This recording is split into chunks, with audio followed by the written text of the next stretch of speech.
You're joking, aren't you? It's the Teesside Chef.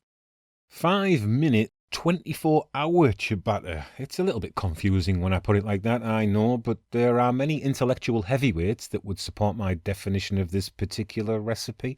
Help me explain the duality of meaning and how time is a social construct, but we'll get to that. Start by getting a bowl bigger than you think you'll need and tipping in 250 grams of white bread flour. This is the 5-minute part of our ciabatta recipe because it only takes 5 minutes to prep. Now, you probably have a feeling that that's not the full story, and you may very well be correct, but with Ferdinand de Saussure's assistance, I would posit that 5 minutes is just a signifier and doesn't necessarily reflect the reality of the ciabatta. Add 3/4 of a teaspoon of salt and half a teaspoon of sugar to your flour, along with 1/4 of a teaspoon of dried instant yeast. You might think that this is not enough yeast, and you might consider putting in more, thinking that this will help the bread rise better, but I would urge you not to do this, and I would further urge you to stick to the recipe. Now, I know what you're thinking. You're thinking of Nietzsche's will to power, aren't you? You know, affirm life and pursue what you believe is best, regardless of opposition. But the superior man or woman thinks always of virtue, so go with Confucius on this one. 175 millilitres of cold water next, and 10 grams of olive oil. Mix all that together with a spoon until your arm starts to ache a bit. You don't have to knead the bread, but you want it to be mixed properly in order for this ciabatta to turn out its best.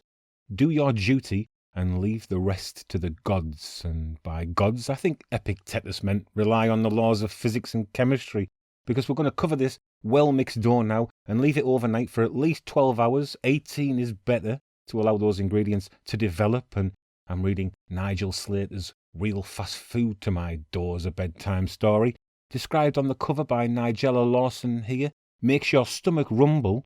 Easily my first choice for a simple, good, workable and readable cookery book. Easily her first choice, she says. Let's have a look inside here, page 49. Recipe for an egg sandwich. 2 eggs, hard-boiled but soft in the centre, so not hard-boiled then. 2 rounds of soft white sandwich bread, butter, salt and pepper. I always thought Nigel Slater was stealing a living, but I'm ecstatic to be proven wrong here. It's the next day now, and our dough has been developing and puffing up and ruminating on the meaning of existence. It's been developing flavour and texture and a theory on its place in the universe, and I think after such a period of reflection, this dough agrees with Søren Kierkegaard.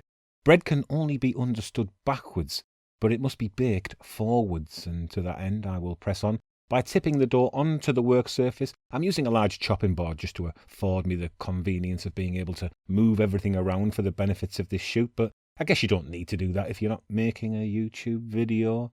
I'm going to knock it back and work it a little. The dough will be very sticky, so make sure you have well-floured hands when you do this, and this first forming stage is part of our 5-minute prep, really, but also part of the 24-hour stage of our ciabatta. There's a paradox here, but my mate Derrida can clear up this quandary, because you see, meaning is always deferred. There is no stable 5 minutes or 24 hours. It's all about difference. In the end, the ciabatta becomes when it's ready to become. Time is a social construct, which I alluded to earlier. This means the knockback and roughly formed dough must be floured on top and covered with a clean, dry tea towel or similar, and left to prove again for another 2 hours. Might seem like a long time, but as Seneca said, as is a tale, so is making this ciabatta. Not how long it takes, but how good it is what matters. And I don't waste this window of calm in my day. I'll use it to engage in a little contemplation, meditation, deliberation, and a smidge of masturbation.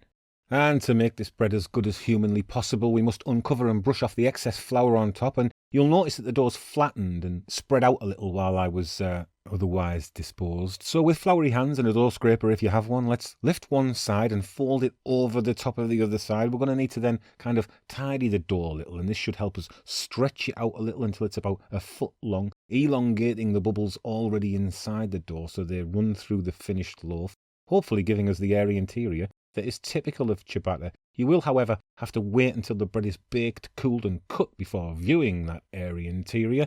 Patience is bitter, but it bears sweet fruit. Switch the tidy and formed loaf onto a clean baking tray and then get it straight in the oven.